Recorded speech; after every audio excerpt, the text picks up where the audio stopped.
أعوذ بالله من الشيطان الرجيم بسم الله الرحمن الرحيم نحمده ونستعينه ونعوذ بالله من شرور أنفسنا ومن سيئات أعمالنا من يهد الله فلا مضل له ومن يضلل فلا هادي له وبعد السلام عليكم ورحمة الله تعالى وبركاته.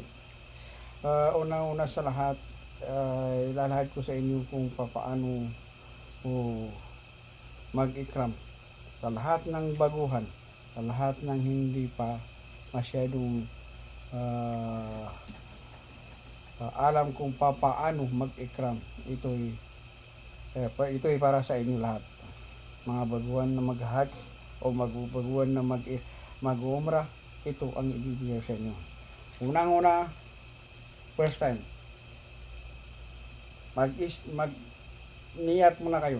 Mag-niyat kayo na mag-hajj kayo o mag-umrah kayo. Bago kayo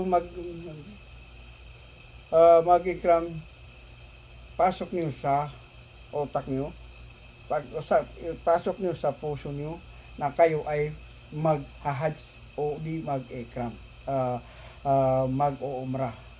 So, bago kayo magsusuot ng ikram, kailangan maligo muna. Maligo muna kayo. Maligo muna tayo. Pagkatapos ng maligo, ayan, pagkatapos natin maligo, maliligo muna tayo, ganyan, maliligo. Tapos, ahitin natin lahat yung mga buhok sa ating katawan. Ito. Maliban lang sa pilik mata at sa kilay. Ito, pwede natin ito tanggalin. Lahat. Ito siya sa mga kilikili, sa kilikili, at saka sa buhok sa ilalim. Yan. Kasi, iwas lang na natin dito. Kasi, pag magsuot tayo ng ikram, ang iwawasan natin, baka may mahulog na buhok sa ating ulo o mabuhok mo sa ating balbas o sa kilikili o sa tinatago. Yan. Kasi ang kasalanan doon, kailangan makapatay ka ng isang kambing.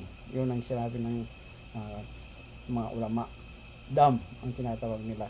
Kung sakaling hindi mo kayang magdam, kailangan makapag-fasting ka sa during Hajj ng 3 araw at itutuloy mo makapag-fasting ka ng 10 araw, 3 araw nung nasa Hajj ka at 7 araw pagkatapos mong umuwi sa inyong bayan. Yan.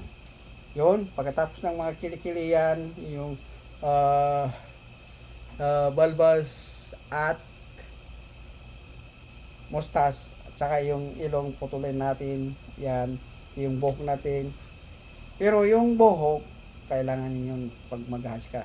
Pero sa umrah, hindi sunat lang. Sunat lang yun. Tanggalin yung buhok, kalbo. Pero pag sa hajj, kailangan natin tanggalin yun dahil yun ang pan natin sacrifice natin sa kapugihan natin. Kung sakaling pag-hajj ka, i-sacrifice mo yung kapugihan mo, tanggalin mo na yung buhok at yan, sa buhok, kalbo. Pero sa umrah, hindi pa rin, hindi obligatory dahil yun ay tatanggal nila ng konting, putulan mo lang ng konti yung buhok mo, yan, para matanggal yung makuha ng umrah. Yan. Pangalawa, pagkatapos mo ng maligo, at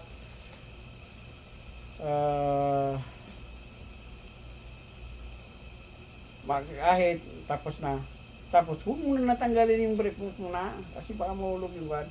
Ganito, kunin mo yung ikram mo sa ganyan.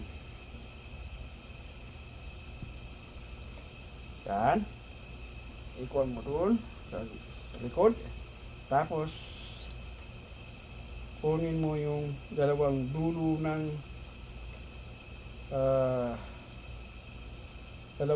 ng ikram mo. Yan, kunin mo na yan, yung dulo, ganyan mo, tapos ganyan.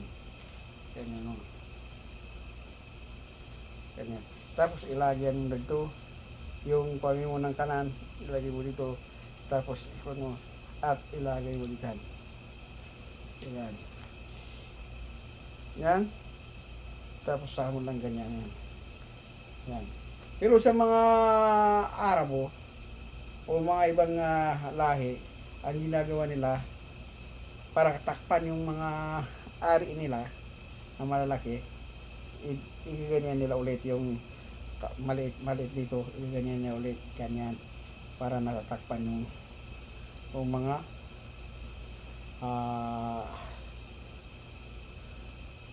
waveform nila. Ganun kasi malaki yung waveform nila eh. Hindi sa katulad nating mga Asian na pwede na yan, hindi takpan yan dahil kaya natin itago yung mga baril natin.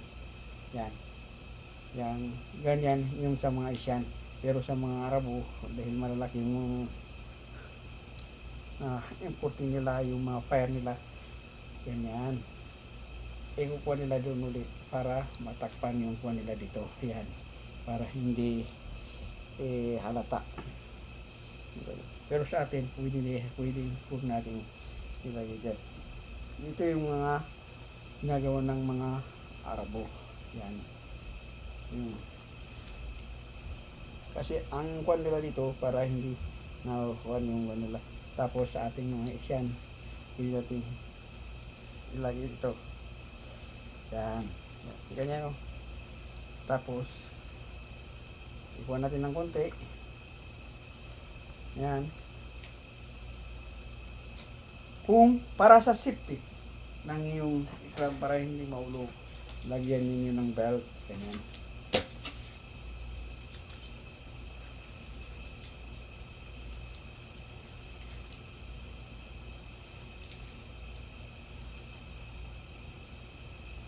Lagyan ng belt.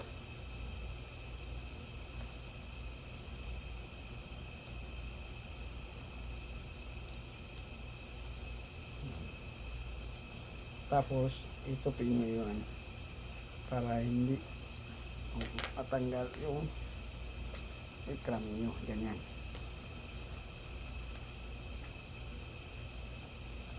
Yan. Kung may mga wallet kayo, yung mga pera, pwede nang ilagay dito dahil hindi yan matatanggal. Yan, kahit 10 tao pa hindi matatanggal yan.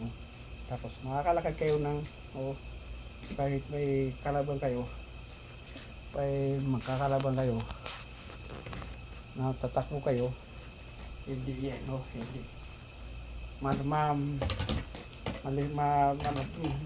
mabilis kayong makagalaw. Tapos para hindi magkahiwalay yung ganyo kang pwede nyo ng talihan dito para hindi magkahiwalay. Yan. Kasi minsan pag umuupo ka ay natatanggal yung isa, tapos nakikita yung tinatago mo. Yan. Yan. Yan.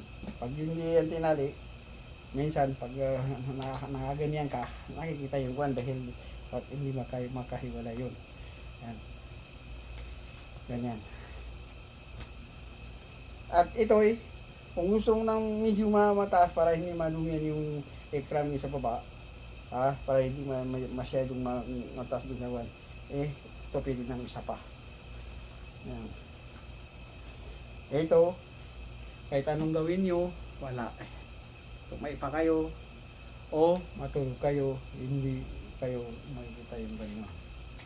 Yan. Pangalawa yung sa taas. Yung sa taas, ganyan. Ganyan sa taas. Pag konti lang ilagay niyo dito para yan. Huwag na yung kwan. Tapos ito, ilagay niyo lang dito. Yan. Ilagay niyo. Para hindi nawawala. Para hindi natanggal yan. Yan. Nagkasama na yung baba, sa ilalim at saka yung sa taas. Ganyan. Tapos, pwedeng ito ganyan mo. Tapos ganyan mo. Yan. Maganda yung pagkabalot mo. Pagkabalot mo ng katawan mo. Tapos, pag nasa tawag ka, kailangan yun ilagas yung ah, kabilang parte ng shoulder mo yan. Yan, sa tawaf. Parang ganyan, oh. Ganyan. Parang kaliwa yata yung ikanan yung buksan. Yan, ilagay dyan para hindi natatanggal yung taas, hindi bumababa yung sa ekran sa baba. Tapos ganyan ng pagkabalot nyo, mataas to, tapos ganyan ang pagkabalot nyo. Yan, ang ganda ng pagkagalaw nyo. Yan, yan, oh. Yan. Kung sakali lagi nyo dito yung bukan nyo, yung shoulder bag nyo, tapos pag magtatawag kayo, ganyan. Ganyan. Tapos itong kabila, italin nyo lang dyan sa likod para hindi natatanggal.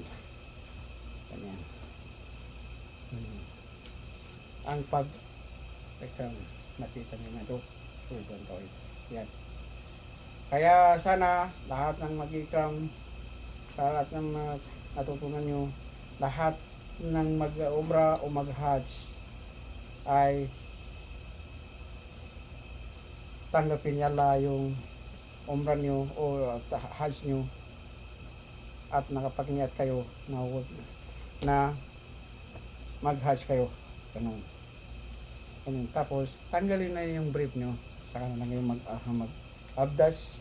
Yung pag-abdas, karamihan sa di nag-abdas ay nag-udo ay medyo na kukuha din sa pag-abdas, pag-udo. Ang pag-udo ay unang-una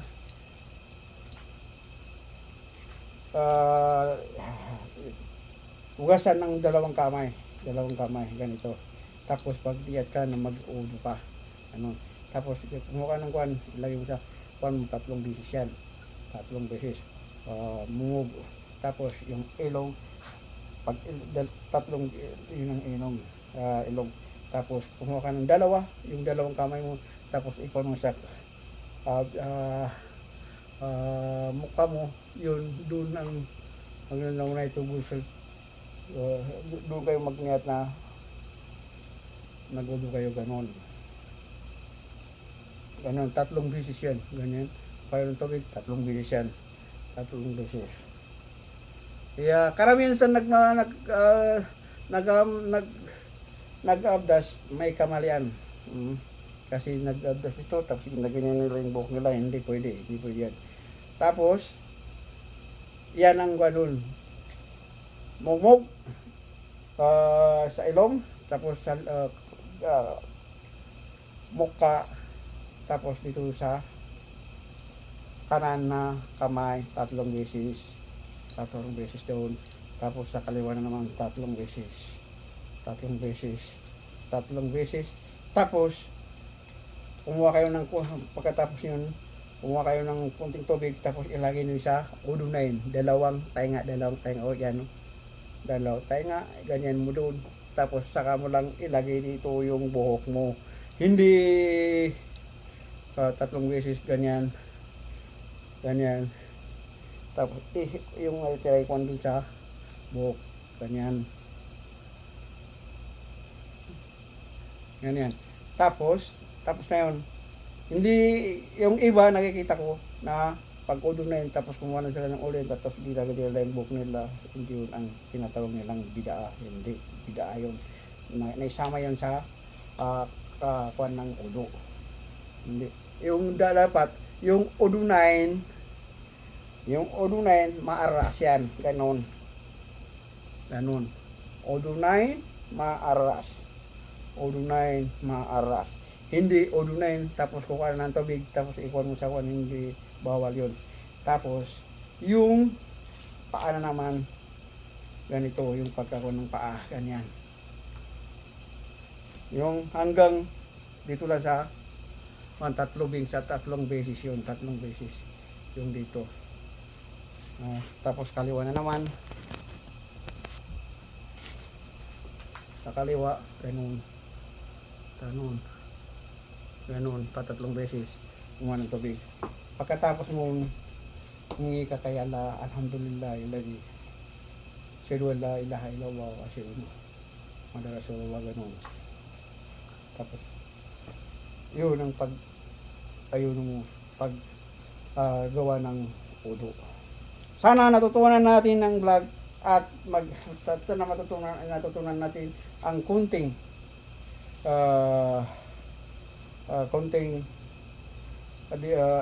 illustration natin para makuha natin. Ito, ginagamit ito sa loob ng Hajj, ganyan. Hindi ganyan yung ekram. Ganyan. Gagawin mo lang, ilabas mo lang yung lalabas mo lang yung shoulder mo habang nagtatawaf ka.